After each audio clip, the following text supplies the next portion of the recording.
venture capital, golden ticket, or giant Ponzi scheme? Who wouldn't want a piece of that magical money showering pie? Let's get ready for UnicornPrn, a podcast for founders who roll their eyes at phrases like "we're killing it" and "changing the world."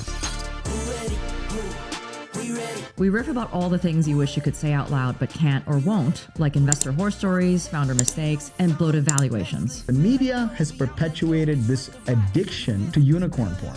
Nobody says if you take money, you have to constantly be raising money. Before reality hits in Silicon Valley, companies exit. I used to feel embarrassed that I wanted a lifestyle business. Warning, these unfiltered conversations are highly opinionated, brutally honest, and politically incorrect. Please stop listening now if you're easily offended. Unicorn Porn is brought to you by Lloyd Lobo, Wall Street Journal bestselling author and co-founder of Boast AI, and Melissa Kwan, co-founder and CEO at eWebinar.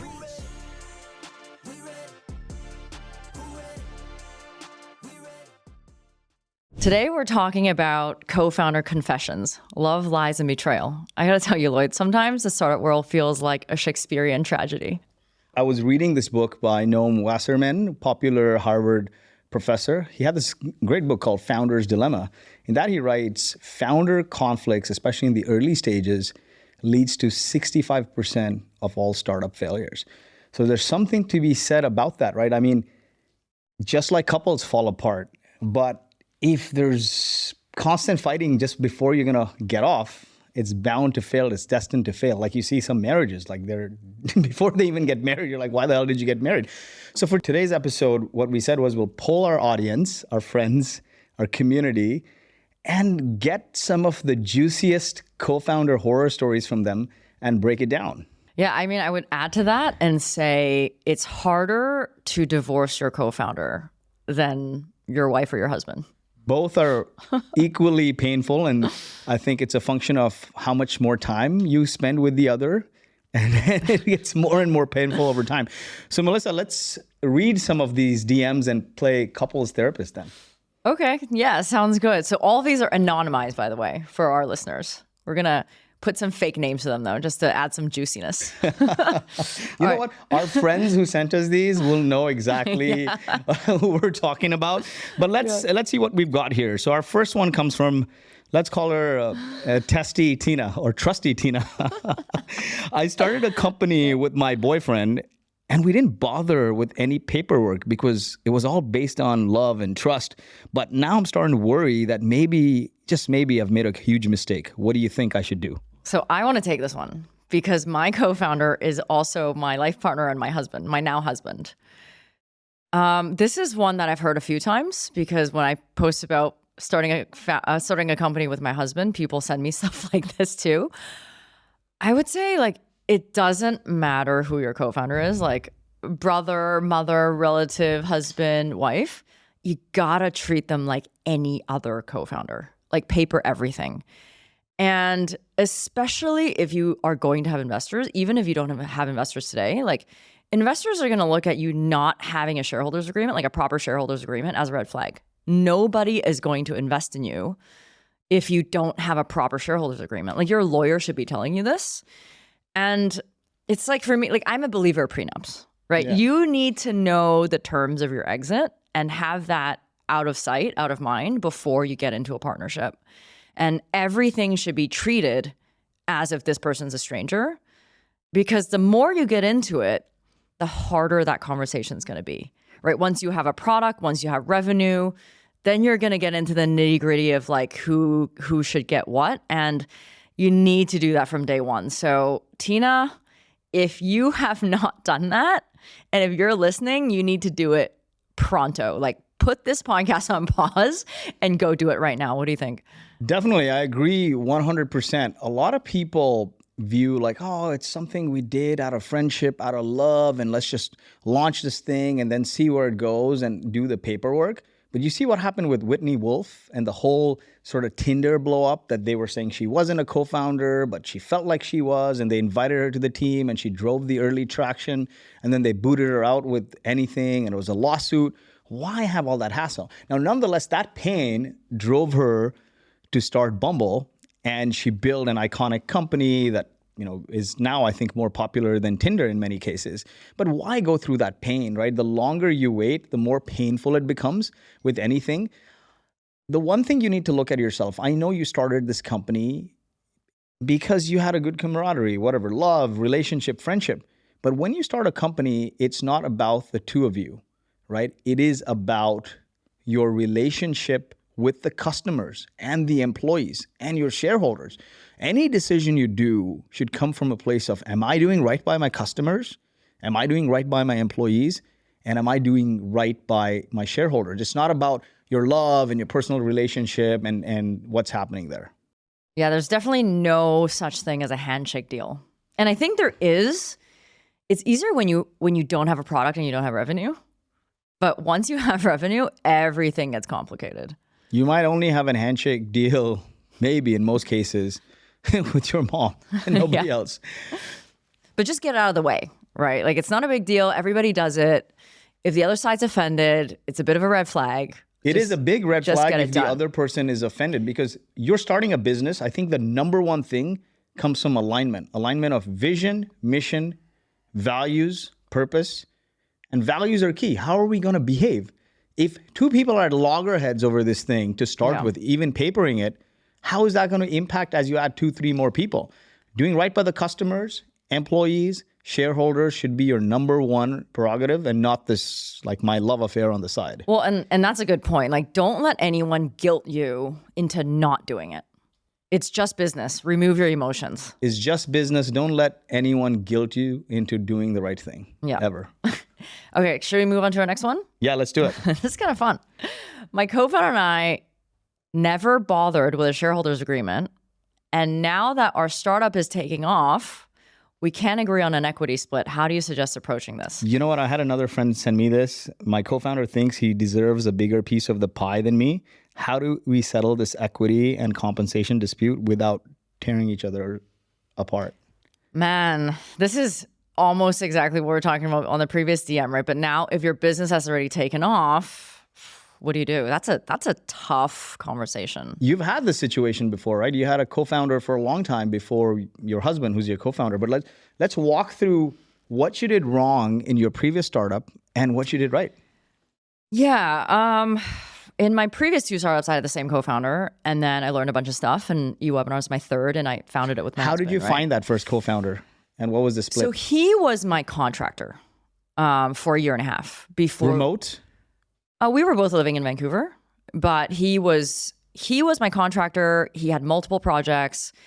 I was one of his clients, but it got to the point where I felt like his attention was way too diverted, and he wasn't giving me a product to sell. And then I was burning my own money waiting for that product, and it just didn't make any sense. So I gave him an ultimatum after a year and a half of not having a product to sell, trying to do different things. And I was just like, you know what? Either you give up all your clients and we work on this together as co-founders, or we have to end this relationship because I'm burning all of my savings while waiting for you. And actually, this is quite common, right? With business founders that don't have CTO co-founders, they go in contract, but the contractor is working on 10 things and they are now waiting for that thing to sell. So that was me. Or not so different than one co-founder goes full-time and the other is part-time. It's exactly like that. Yeah. So we ended up splitting the company. And mind you, I was like late 20s. I didn't know what I was doing. Equal split, 50-50. Yeah. So I didn't realize what it took to start a company. I didn't realize that a product person or a CTO builds the product, whereas a CEO over time builds the business. And the business is not just the product. The product is a subset of the entire business. So having learned that the hard way and having learned how much more I had to put into the business, and let's break it down, right? And you can also, I would love to hear your perspective, right? Like, I made the financial investment. Like, he always got paid, even though not market value, but he always got paid. I was a person that put my name on every loan, every single business loan. I didn't take a salary for the first 4 years. I was in huge debt when we had to borrow money. It was from my parents. And I was the one that went to get government grants as well. I came up with the product idea, all the pivots, all the customers. I went to all the conferences, and also meeting customers before product market fit in order to change the product was also me, right? So that's what I mean by the business, right? And after when we were revenue generating, I was the person that closed every single deal, made every single partnership and every product decision such that the product could get into the hands of customers to generate revenue. And then I recruited every single person. So that's what I mean by the business. And not saying the product's not important. I'm just saying there's much more to the business than just building the product. What do you think? I agree 100%. So with David, who's your husband also, which is a tricky one, how did you split equity?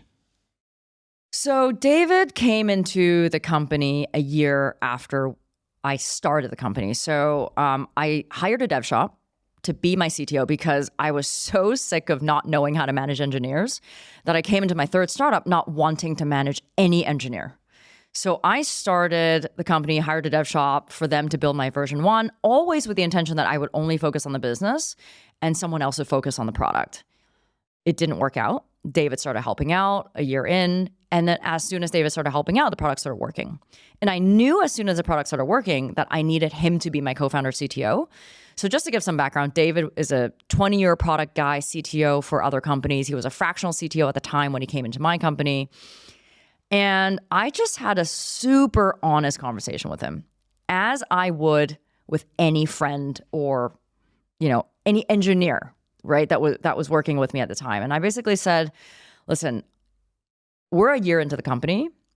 I would love for you to be my CTO. Here are the things that I believe I'm going to do for the business. And you can correct me if I'm wrong. Here are the things that I think you're going to do for the business. What is the equity split that you're going to need for you to feel fully invested, like you're my co-founder, that we can do this together, like you feel like is fair? And he gave me a number. I upped it a little bit and it never came up again. And then we just papered it. So it was a super honest, very quick conversation. But I think I was in a good position because we were together at that point for 7 years. So he was actually with me for the entirety of my last startup. So he saw me executing, right? He also saw the resentment that I had when I was in a position where I felt like my other co-founder wasn't executing as an equal partner. So I was lucky in that sense. But at the end of the day, like the only way you can have that conversation is honesty. I completely agree. I also love that advice of the CEO's job is to build the business. The CTO's job is to build the product. And you may be clouded with this decision, right? And so there are like 10 things or so a founding team needs to do early days through scale in building a company. Number one is vision, idea, right? And you may take these 10 things if you want and divide it by assign equal points. Like who's going to drive the vision, whose idea it is, who's going to keep driving the vision, you give it 10 points. Who's going to sell? Because honestly, it's easier to build product with no code, low code, bro code, and generative AI, ChatGPT. What's harder is getting customers and building an audience. Who's going to sell? Who's going to market it, which is different. Marketing is a different skill set than selling it. And who has that knowledge of sales and marketing? Because you got to, in the early days, be that jack of all trades and even manage. And who's going to build the product, develop the product, or oversee the development of the product? But separate to that is product management. Now, here's where people get confused. Building the product is two things. It's product managing and it's product development. Not every product developer is a good product manager. What is a product manager's job? Talking to customers, figuring out the pain points, prioritizing them, turning them into wireframes or just sketches, and providing it to the devs. Then when the devs build that first version, taking it back to the team, the customer team, the beta team, and getting feedback and going through those iterations. You need somebody to product manage it. A developer won't do that. They'll burn out if they try to do, unless they're so damn good at their job that they can do both product management and product development. I've never seen that work. Then you got to recruit, culture, HR, all of that stuff.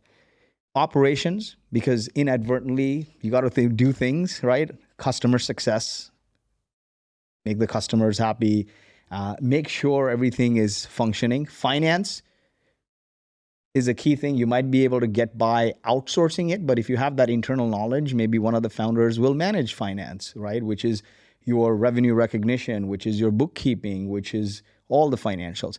Then raising fundraising, maybe it's investors, maybe it's government grants, like somebody's going and doing all of this. And maybe one of the founders puts a little bit of investment in the company. And then you got to ask yourself, if this founder leaves, will it kill the traction and growth of my company? And if this founder leaves, will it stall my product development? And I think even if you want to be as analytical as possible, score that, divide it by 10. It's rare that two people will come 50-50. In some cases, they do. Most cases, one will come out on top. I mean, I want to add to what I just said. I don't want it to come off as like, I don't respect my co-founder and I don't appreciate all the work that, he needs to build in the product. I do. Yeah. Right. And I know that that's not a skill set that I have. Right. I know that he is super smart and he has to build to scale. He's had 20 plus years of experience. Otherwise, he would not be able to do this, right? All I'm saying is it's never 50-50. It could be, 55-45, right? Like 51-49, but I don't believe in 50-50 splits. And maybe in some very rare cases, but at least for me, like all the things that I talked about and all the things you're talking about, like I'm not even getting into like the amount of work it takes to hire as a bootstrap company, to market, Exactly. to sell, right? To create partnerships, right? To start podcasts like these ones, right? To write content every single day, right? To be front facing. So I really do respect everything that my co-founder does, but I don't believe that it's 50-50. And that's a really, really important conversation to have, because if you don't have that, if you don't score it, you're just going to feel resentful, right? How many friends do we have that have come to us and said, I wish I didn't do it this way, or I feel like I'm not getting enough. And then they're demotivated to work as hard as they could because they feel like they're not getting as much. 100%. I agree. Now, all that said, I mean, I think accelerators like YC, they recommend equal or close to equal split. And I get there are reasons for it in the early days, maybe if each founder fills the other person's gaps. But I think you got to keep in mind this point system of who's doing what, because that'll also help you downstream. The one thing I also do recommend is have vesting for each of the founders, which we didn't talk about. Yeah. It doesn't matter how you split your equity. The worst is you split the equity in any which way, but this founder leaves in 6 months. Yeah. Right? Have a 1-year cliff, right? Absolutely. And then vesting over 4 years for sure. Even if they're your husband. Even if they're your we husband. have that. Like everything we do is papered as if we're a venture-backed company. If they decide to leave in 6 months, then you've not now given up like 20-30% of equity and this person is on your cap table, and it's going to be very, very hard. So think about vesting is a mandatory, no negotiations, 1-year cliff, 4 years vest. Building a startup is a long freaking haul. On average, 7 to 10 years. Why would you not have vesting, right? And then the other thing, I think Alex and I have been 50-50, but he was operations and product and finance, and I was growth and marketing, product management. I think it worked, but you need one person to have the final say, the veto, and Alex was CEO, I was president. It worked in our relationship for a long time, and so it depends on who's doing what. Sometimes you may go down that list and it's genuinely equal, but still have one person have the veto or the buck stop with, or else it's going to be anarchy. I mean, I think it's so easy to think that before you list out those things, it's so easy to think the work is 50-50. It's not. But it's never like that, right? And even like, and knowing this, right? Knowing I have more equity, I'm the CEO, and I'm more willing to take the sacrifices. Our company has been incorporated for almost 5 years. We've been revenue generating for 3.5 years. I only started paying myself 4 months ago. Everyone else on my team, even if they took a pay cut, has gotten paid. And I'm willing to do that because I have more equity. Yeah. You know what? I'm going to reread the list or keep it for the show notes in case you're at loggerheads and you can't and you want to point it out. But like vision, idea, who's going to sell, who's going to market it, who's going to product manage, who's going to product develop, doing the recruiting, operations, finance, fundraising. Are you writing a check on your own? And which founder if they leave, all the traction will come to a halt. And which founder, if they leave, product development would stop. Ask yourself those questions. And if you want to point it out, 10 each, that might get you somewhere. But have some rubric Yeah. rather than throwing guesses on the wall, because you don't want resentment. I'm doing more, I'm doing less. And that brings us to our next question, actually. This one, let's just call her Solo Sally. You're much more creative than me. I'm doing way more than my co-founder, and it's starting to breed resentment. How do I deal with this? That was me. Did I write this? Maybe. I think you sent me a DM from an anonymous account. I mean, okay, this is a situation. Let's assume that Solo Sally had already done the shareholders agreement. Yeah. So in this scenario, the equity split is done, and this person now feels like she's doing more. I feel like I've heard this so many times. What do you think? It also is phase dependent. That's why you got to write down and clearly delineate roles and responsibilities, right? Those are all the functions we talked about in the previous DM that a startup needs to do through scale. Now, if a founder is not pulling their weight, you can point to this conversation, right? And building a company is a team effort. If you want to go fast, go alone. If you want to go far, go with a team. And so it's really, really important to divide roles and responsibilities, expectations, goals, and have clear timelines. This is not a family discussion, right? It's not like if it happens, it happens. If it doesn't, it doesn't. I don't care if you're friends, couples, besties, drinking partners.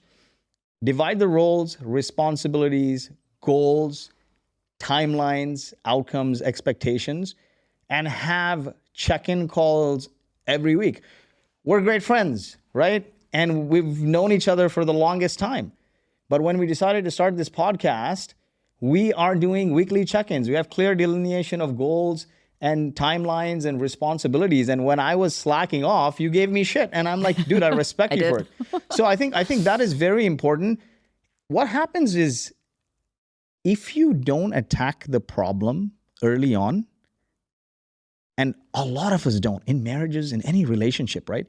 Something frustrates you, but you don't attack the problem. You let it slide, If you don't attack the problem early on, it eventually festers and becomes about the person.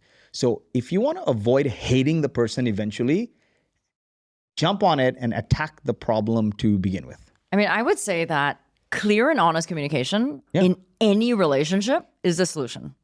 Because we make so many assumptions about other people, right? Like a lot of times I don't know what David's doing, right? Or he doesn't know what I'm doing. And sometimes I know I'll say something or he'll say something that makes each other feel underappreciated because we don't understand the work. Yeah. That is not our expertise. So maybe sometimes the resentment is justified, maybe it's not, but having that conversation helps a lot. And you're going to be with this co-founder for the duration of your company. So you should have that conversation now. But also sometimes, and what I did in the past is I just kind of came to terms with it. It kind of is what it is, right? This is our company. And even though there were things that I would have done differently, we were an amazing partnership. For the duration of, the time that we were working together, I could trust him 100%. He had integrity. I knew he wouldn't leave me. Those are also worth a lot.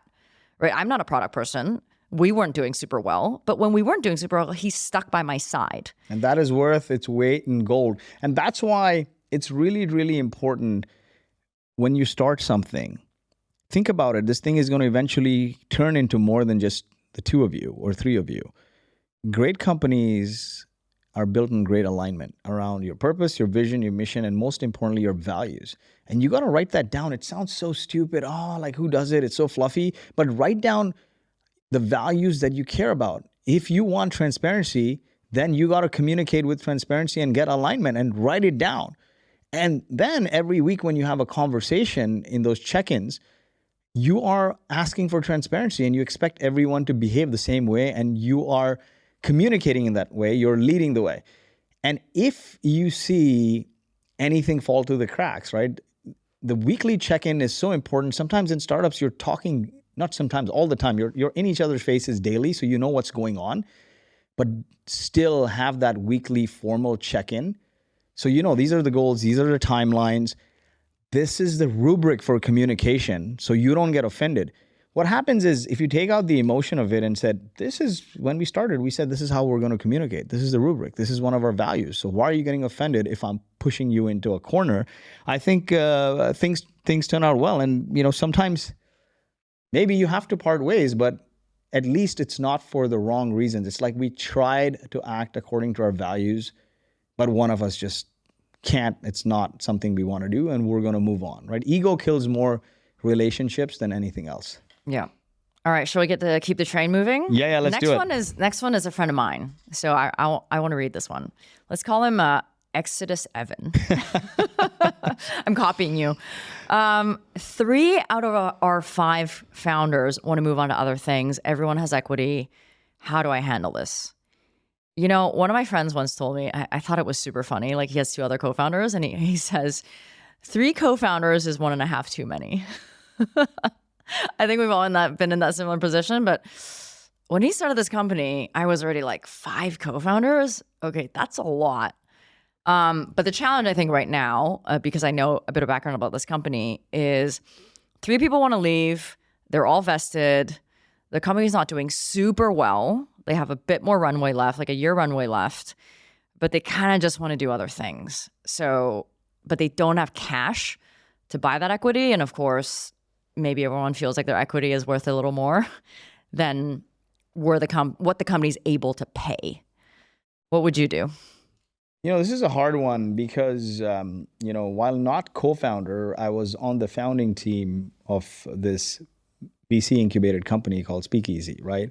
And I was promised that, you're part of the extended founding team. And at the end of that run, I think we blew through 6 million. The CTO and some of the key people wanted to leave because it just felt like it was going nowhere and we'd tried everything. And they just felt at loggerheads with the CEO who wasn't putting as much work, right? You had a CEO who wouldn't spend much time talking to customers. He wouldn't product manage. I was like, I'm talking to customers. I'm figuring out what to build. I'm also selling it. I'm getting even feedback. So why are you the CEO? And the CEO would just it was a big company guy who was, I think, really high up at an enterprise and was the co-founder CEO. And his style was once a week, we do a check-in, put stuff in PowerPoint slides and threatened to fire us, the CTO, me, other people. And eventually people started leaving and they were mentally checked out. So you got to ask yourself, is it you or is it really them? The other thing is you got to ask, are you delaying the inevitable? Time is your biggest asset, right? Everyone can be working on other things. If this thing is not growing at all or marginally growing, what's my opportunity cost of working on this over something else or getting a job somewhere or spending time with my family, whatever it is, what is my opportunity cost here? And so you got to ask yourself, is it not a product market fit? Is it running out of money? A lot of founders, this is a lie that founders tell a lot. Everything is great. It's a great product. It's a great vision. If I only had this much more money. It's like those drug addicts, right? This is my last drag and then I'll stop. It's exactly like that. Yeah, I know in this situation that the CEO wants to keep going. Yeah. And that's tough, right? Because the CEO has a vision. Like, the CEO sees the whole vision and 3 other people don't. There's investors involved. Not a lot, but there's investors involved. I think what I would do, I would just remove the emotional. I would do the practical thing. I would get a 409A done. Just because the company doesn't have a ton of traction. You're not going to buy back those shares at what you raised, right? How long was this company around? I think a couple years. Yeah, they don't have a lot of customers. They don't have a lot of revenue. So I would just get an official evaluation done. And I would buy back the equity with that valuation because I know that it won't be very high. 100%. Or maybe it's not enough. If they had vesting clauses, then they wouldn't have vested if it's a couple years out of 4 years. Yeah, but that's fair, right? Yeah. You get a third party to value it, and that's fair. Yeah, buy them out. But honestly, I feel bad more for the CEO because sometimes the CEO believes in the vision, but if a couple of years you can't get any traction, are you lying to yourself? It's a lie that founders tell themselves, right? Just enough money, just enough time.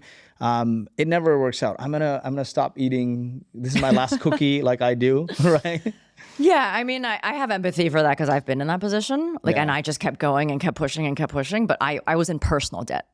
So if I had shut that down, I would be like $400,000 in my own debt. Definitely. And there's no job I could get to pay that back. So you have to turn it around. I had to keep going. Turn it around. But this with investors' money, and sometimes investors will tell you, I still remember I was working at another startup, although on the exec team there, and exec teams means nothing in a startup, right? You're just working directly with the founder. I think one investor came and said, you guys have tried and tried and tried, and it just looks like 4 monkeys trying to fuck a football. Lots of action and nothing's getting done. Just like wrap it up and move on. I think that stayed with me for a long time. It's like you're trying a lot of things. It's not working. Hey guys, real quick. Think about how you found out about this podcast. Maybe you saw it on social or someone sent it to you. The only way this grows is by word of mouth. So if you're willing to help us out by sharing it with others you think would enjoy this podcast as much as you do, it would mean a lot to us. Whether that's writing a review, sharing a tweet, or telling your next door neighbors, that would be amazing. Thanks so much, and now let's get back to the episode.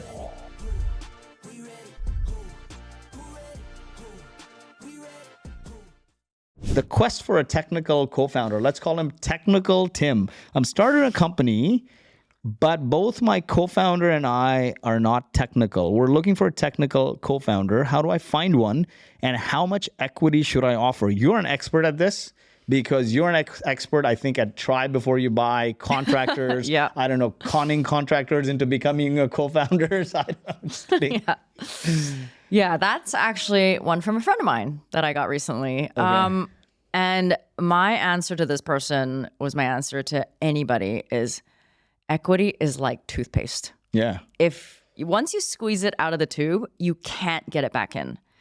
If you don't know the person, do not give them equity. Like my default is no, don't give them equity, right? Like you don't even know who you're first of all, you're not technical, so you can't evaluate them. And always vesting and paying with cash is cheaper than paying with equity. Oh yeah, always pay with cash. And that's actually my next suggestion is find a contractor. Find someone who might want to work evenings and weekends, find a dev shop, like find someone who you can pay to build at first the first version. If it works out, then grow that. But don't give equity for the sake of giving equity. Pay with money. Because if you think in a few years my company is going to sell for $3 million, right? Just do the math. Yeah. Just do the math. Are you willing to give 20% of $3 million today or just pay like 30 grand? 100%. I agree 100%. Now, tied to this is how do I find a co-founder, right? And you've outlined a really good process in that talk to contractors that you can work with, you build a relationship with them. It's a best way to know a working relationship with somebody is one, work with them on a tight timeline with a specific goal and everything comes out, right? Like a tight timeline crunch gives you all the stresses, tells you about their personality, how they react, and do a few projects like that. A lot of people I talk to, they're like, oh, he's my buddy. And my buddy was a CTO or VP Eng or developer at XYZ company. You don't even know what stack they're developing in. You don't know that space. So you just think, okay, let me make this person my CTO, my co-founder. And the next thing you know, they're not that good because they're just like doing assembly line code at a larger company. I think before you go through your buddies, unless your buddy is a really good coder and you've seen them, find a contractor or find somebody in your network that you can work with on this project, right? And on a tight timeline, maybe produce an MVP or some version. And today with like low code, no code, generative AI, it's so much easier. There are frameworks out there that you can just download and pay for and use, right? And even if you have a buddy, I would recommend before you embark on this journey with your buddy, maybe enroll in a hackathon over a weekend where you have to produce an MVP for something in 3 days and see how you work together. You might just hate each other and want to kill each other. Well, later.com came from a hackathon with the 4 founders. Yeah. And also like 2 of my co-founders were both contractors for me before they became a co-founder. So it is the only way to see if you have the same passion and value alignment and just work ethics. Specific goal, tight timeline is magic when 2 people work together. It tells you everything about each other. All right, next one. My co-founder and I can't seem to agree on the direction of our company, I'm all about chasing the big dreams and they're stuck in the weeds. Close to that one is I'm all in on my startup, but my co-founder's playing it safe. How do we find common ground when it comes to risk tolerance and commitment level? I mean, we touched on this a little bit, right? On who's doing more and things like that. It's kind of along the same vein. I think this is a little different in that what happens is in the early days, you're moving fast, right? Everything is high risk. There comes a point in a company where you have to transition from a pirate to a Navy, right? And I feel here where one founder has to still play the founder and the other founder has to play the CEO. And what that means is the job of a CEO eventually at scale at like 5, 6, 7 million in revenue is to stabilize the business. That's what professional company CEOs do, is like not run out of money, make sure employees are happy, make sure customers are happy. But what keeps a company growing fast is taking on new risk, taking on new pain, right? Like it's like going to the gym. You add heavier weights, you grow. I feel like sometimes that founder and CEO title eventually at scale, because I saw that myself, becomes at loggerheads with each other. Should we stabilize the company or should we take new risk? And I feel like one of these founders should just relegate to a more founder type role where they say like skunk works team, right? So if you look at the stages of a company, first you validate the idea. Then you get to product market fit. Product market fit is you have high retention, customers using a product. Then you get to a point of product channel fit. You have one way or predominantly one channel that's firing. And by that point, you're like one customer coming through one channel for one product. Now you're at scale. The scale CEO's job is to put fuel on the fire. 75% of the time, just keep growing this base, right? Coin operated, manage those coin operated people who like put one, turn into 5. But what's going to explode your business is that next product, that next market. Now look at HubSpot and look at Salesforce, right? At least in SaaS. They all have multiple products. And Salesforce, their second product, does more revenue than the first product. And so your job as a founder is to go on that quest and have alignment that I'm going to spend 25% of the time without distracting the rest of the company on trying to figure out either a new product or a new market or a new channel that's going to explode our trajectory, add new risk in the company, and separate that. You can't distract the rest of the team to do that. That was my job, by the way, at Boast as president. My job was to inject new risk in the business, new markets, new products, new channels. And Alex didn't bother me. I had full leeway as long as I didn't distract the rest of the team. Basecamp does that too. I agree. But I also don't know, I don't have any background on this company, right? But I can tell a story where a friend of mine has been running this startup for 10 years. And his co-founder, CTO, like they're profitable. They've gone through hell and back. They've been doing this for a long time. The co-founder is just tired. He's bored. And he has pretty significant equity. But they're at the point now where it's not worth it to force this person to keep going because you don't want to be the person to hold the other person back either, right? So you leave and replace yourself. Yeah. So they're actually working out a plan where, they can, phase him out. And he's had massive impact on the company already. Yeah. So they're phasing him out. They're finding someone to replace him over time. And now there's an actual plan for that. So I think for later stage companies, that's always an option. But I mean, if it's 10 years, like you can also empathize with that. Totally, right? And that's what, me and Alex transitioned out. We made way for the Navy. We were the pirates. We got some scars, but we also got some cash. So we made way and we're active board members. But I think that is always going to be a point as you scale is like vision and risk, injecting risk versus stabilizing the business. The next few actually have sort of similar themes. So let's just take them together. We keep stepping on each other's toes. How do we fix this? Or, my co-founder and I speak different languages when it comes to communication and working styles. How do we find common ground?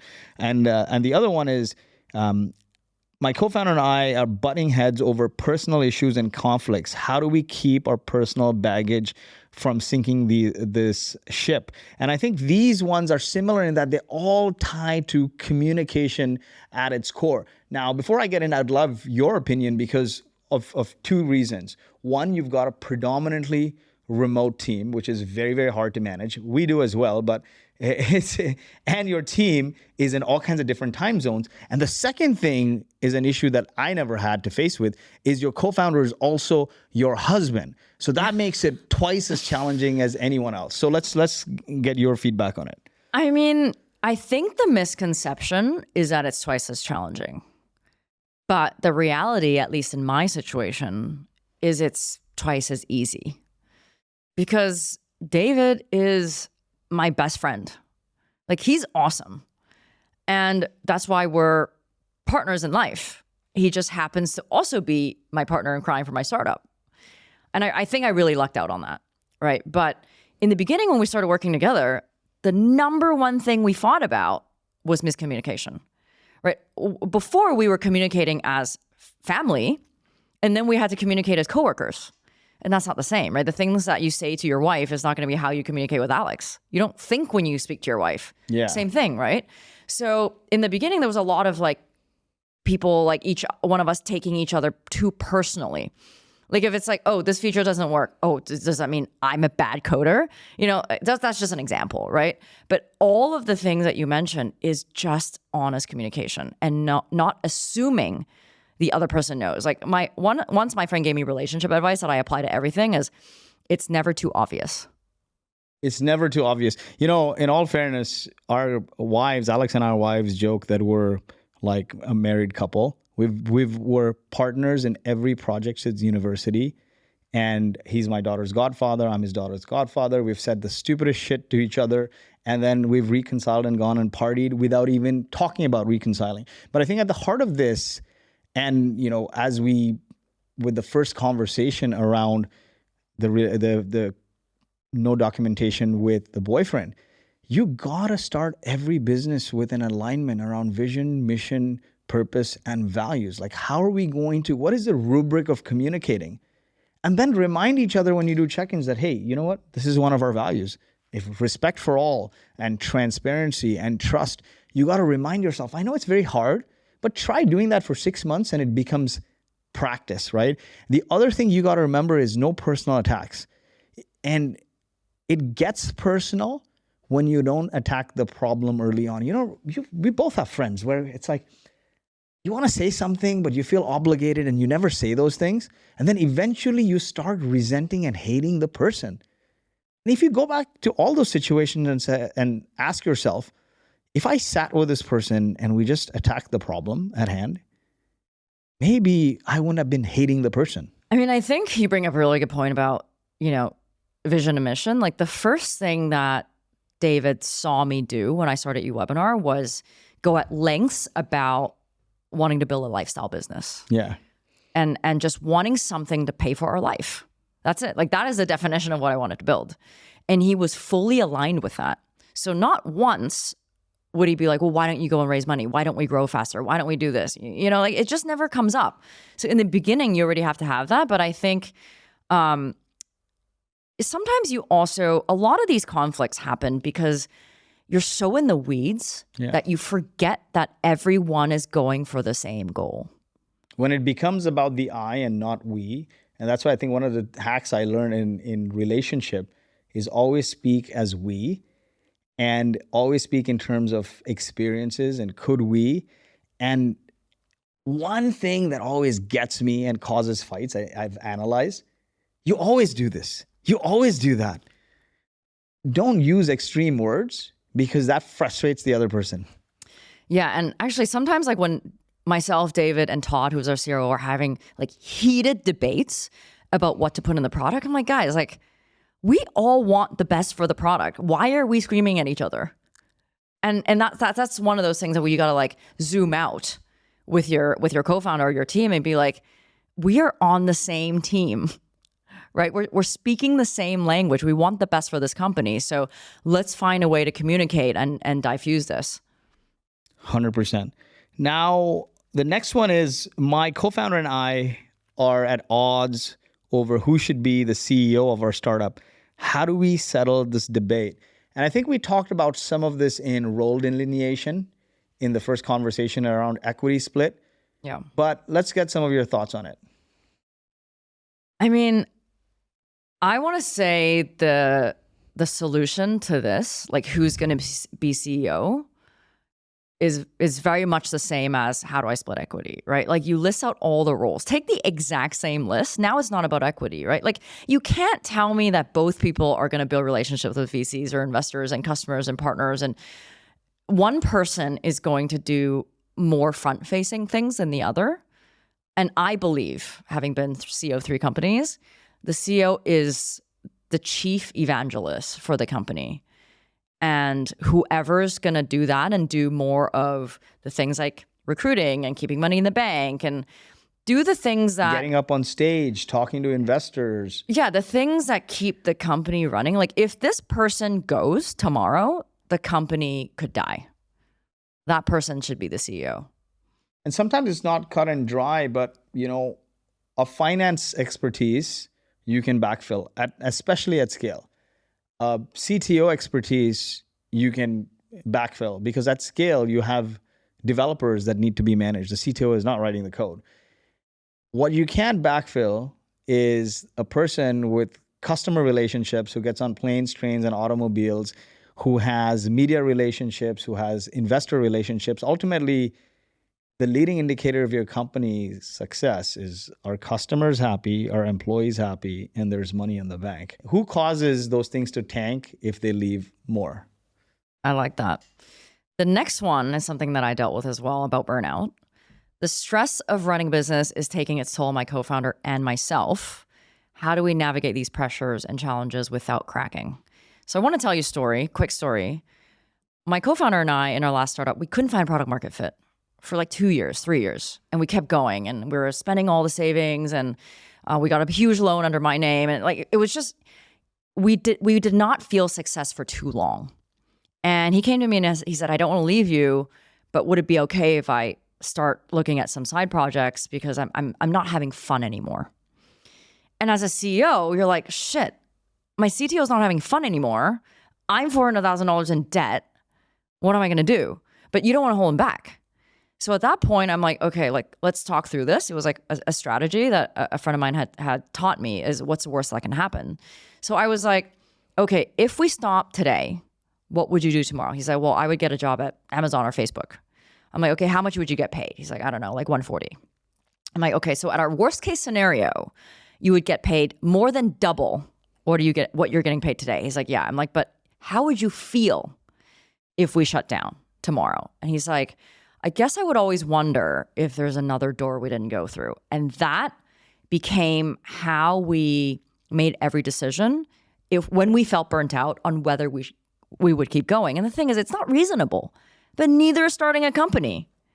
So I think it's easy, again, when you get in the weeds, to just focus on those things that you're doing and you're so exhausted. But the fear of regret sometimes is enough fuel to kind of get you out of that rut. What do you think? The fear of regret is a lot of fuel, a lot of the times, right? Man, you're just a masterful communicator, and I think that's why we bond, right? It's our early experience in sales, right? These are the things. Always selling. That was a sales tactic. These are the things we would say in like enterprise deals, right? What if, and like help them see the outcome, and then basically say, I want it, right? Like a therapist. But the other thing is, we feel burnout sometimes because we lose purpose, or we feel we've given up too much of our life, right? There's no such thing as work-life balance in a startup. So you got to integrate your work and your life, and don't put off the things that bring you joy. Maybe, and I'm a big proponent of this, when you wake up, go and work out. Exercise releases endorphins in your brains that calms the feeling of stress. And working out is one place where you can feel you're winning every day. You may be losing in business every day. Grab your business partner and go working out together, train together. Right? You get stronger together in the gym. I guarantee you will get stronger together in life. Do stuff together that bring you joy daily. It's not about like, Rome wasn't built in a day. The only way to eat an elephant is one bite at a time. If you try to address burnout when you feel it, it's likely you're at the end of the rope. Prioritize little by little. Going for a workout like an hour and a half, including commute and everything, a day, your business is not going to come to an end. Do that first thing in the morning. Maybe go to a spa once a week. Just do those things, and those things are not expensive. Go to a cheap gym with a sauna or walk outside. Prioritize wellness as a part of your co-founding relationship. Absolutely. The next one is one that I don't have experience with. So I'm going to have to ask you what your feedback is. When our company got featured in the press, one co-founder hogged all the limelight while the rest of us were left in the shadows. It felt like a betrayal. How do we deal with this? This is a hard one, right? And again, clear delineation of roles and responsibilities and who does what solves it. Here's the thing, man. The media, wants to speak to the one that has the style and the pizzazz and that can evangelize. Not all co-founders can evangelize. The media wants to interview the person and talk to the person that can wow them and that will cause them to lean in. You got to view this as the company is winning. It's not an individual gain. You're doing it for the company. And so I think you need to have this delineation of roles. Be happy that one person is lifting the way for our company. Now, a lot of the times, for the most, that was me at Boast. And Alex has been always very understanding. But, sometimes an interview comes out and we're so busy, I didn't even have a chance to say. And I may have said something that got misconstrued and written a different way. I think communication is key. You got to inform. And you got to always give the shout outs where they belong. Like, we did this together. This was our journey. A lot of founders, what they do is they make this silly mistake of not writing anything down or having a press kit. They go to the interview unprepared. Have a speaker document. This is the company's background. This is how we founding story, 10x story, growth story, vision story. Have it all tied with pictures and press articles. Build a press list. Read that enough times. So when you go, it's the same founding story. It's the vision. It's the team praise. Like your pitch deck. Have the PR pitch deck. We did that. And then it becomes calm because people know, okay, and you share that with the whole founding team that this is what I'm going to talk to, but it just so happens they want to interview one person. And that's how it would be. But everyone will get the shout outs, have the canned photo, and make peace with it, right? Actually, there's a scene in this movie, Gran Turismo, which is a new movie, where one guy won, but then the guy who won wasn't as camera ready as the second guy. So then the marketing guy wanted to pick the second guy. So that was an actual scene. But what you're talking about is true, but definitely communicating it, don't hold the resentment, and just get it out there. And you're all on the same team. 99% of co-founder issues are solved with clear delineation of roles, alignment around values, and how does that happen? Through communication.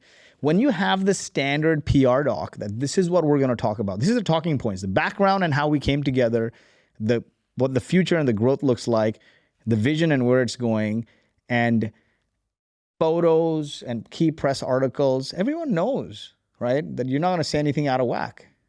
Yeah. And you even what's one hack I'll tell you? So I have the speaker doc and I think I'm going to make it public for everyone. It's got the background and the story and key themes I talk about. I even put questions for all the podcasters. So to make my book a bestseller, I appeared on 100 podcasts. Melissa and I share a list and we keep adding to that list and we keep hitting them up. But nonetheless, I did 100 or so podcast interviews in 8 weeks and I begged them all to launch it at the week of the book launch. You know why that process was easy? Because I had a doc that I sent to all of them and there were canned questions around different themes. So you're not going to get anything out of whack. The only way to win is to be prepared. Yeah, absolutely. The next one, my technical co-founder and I are bickering over who's more essential to the company. Feels like an unnecessary power struggle. How do we resolve this gracefully? I feel like we've addressed this like a couple times, right? Like, again, open communication, list out all your roles, and don't assume the other person isn't doing as much as you. Like, just share more. I think openly share more. I think everybody feels underappreciated. I have this framework that I write about in the book called Camper, which is connection, autonomy, mastery, purpose, energy, and recognition. You may have the connection and give people autonomy and mastery, meaning they're learning to get better and better at what they do. There's a great sense of purpose beyond money, and you energize everyone through constant communication. But if people don't feel recognized for anything small or big, they feel like a robot. Everyone needs appreciation. Go home today when you listen to this and appreciate your spouse or your partner just randomly without them expecting, or buy them something. They'll reciprocate. When you push against somebody, they push back. When you ignore somebody, they feel lost. When you appreciate somebody, they feel loved and they give you love back. So I think this stems from, we get so busy in the business and we forget to say thank you. Yeah. Start the day by working out and end the day by saying thank you. I love that. Every relationship is like that. Next one. One of my co-founders is a control freak who hoards all the information and makes decisions without consulting the rest of us. How do we change this behavior? That's tough, right? That is tough. And I think, again, alignment on values and constant communication. In a startup, you can't hide. So the fact that you know they're hoarding means it's so obvious. Attack the problem early on. Ask them straight up, like, everyone's open. Do a weekly check-in, whether or not you're in each other's faces. You may be in a conference room this small and in each other's faces, but have a daily stand-up or a weekly stand-up, although you know everything. Discuss the goal and the outcome and the timeline, how you're tracking, the leading indicators. A lot of people don't talk about the leading indicators of the business, and some of them are soft, like communication and things like of that nature, and the lagging indicators. The lagging indicators always, the ENPS score, and the customer NPS score. Well, if the customer is not using your product, you could have known that 3 months ago. You didn't have to send a survey. If the employee is giving you a crappy ENPS score, but you don't talk to them, leave them secluded, don't offer them any help, you can just see it on their face across the room. Why do you need to send a survey 3 months ago? So understand the leading indicators of your team. Everything has a leading indicator, and call it out in the meeting that, hey, it feels like you're not openly discussing this topic. Is there a reason? I'm sharing everything and our relationship is built on trust. What is causing you to not feel the same trust towards us? Did we put it on you? Yeah. I'm sorry, but did we do anything? Again, sales. Did we do anything to earn your mistrust? Yeah. And just shut up. Yeah. This last one, which is also something I've seen a lot of friends had to deal with. My co-founder seems to have one foot out the door, taking side gigs, which takes time away from our company. I'm all in, but it doesn't seem like he is. I've seen... But you had the situation that you described. Yeah, but then he didn't take side gigs because I had that conversation beforehand. But I've seen, especially CTOs of co-founders, where usually the company doesn't have a lot of traction or has been working on it for years and not seeing a lot of success. And CTOs get recruited all the time, right? More money, more money, funded startups, Amazon, you name it. And I've seen companies shut down because of this. Especially at the early stages. I think once you're at revenue and scale and you have developers and a framework to deliver working software with speed. Revenue solves everything. Success solves everything. Get right? traction. But it's a reality for companies where people aren't feeling success, right? At Speakeasy, the founding CTO wanted to leave. I wanted to leave. The company shut down, right? And I think here's the reality. Everyone has an opportunity cost that they're dealing with. Yeah. They're taking a pay cut or not taking any money at all to feed their family. It's a business decision. Right by your employees, right by your customers, right by your shareholders. Co-founder is a shareholder and an employee, right? And so you got to ask yourself the question, am I just so punch drunk blind in the love for this vision that I'm not seeing the inevitable? I like to time box everything. Validation, talk to 100 customers. That's the leading indicator, 200 customers. Lagging indicator or goal, get 4 or 5 paying customers for B2B SaaS. Product market fit, and that may be 6 months, okay, 6-8 months. Product market fit may take you 18 months, 2 years. And that is, do customers not leave me? And are they using the product? Are they completing the core action of the product? If they don't do this core action over and over again, the product will fail. There's no use of them using the product. So basically, you want to convert all your dormant users to engaged users. Then go to market fit. Do I have pull from one channel where it can be eventually coin operated? And you have these conversations and you look at the leading indicators and the lagging indicators. If you spend 5 years and you don't have product market fit, or 4 years, it's always easy to say, give me more time. But it's never time or it's money, right?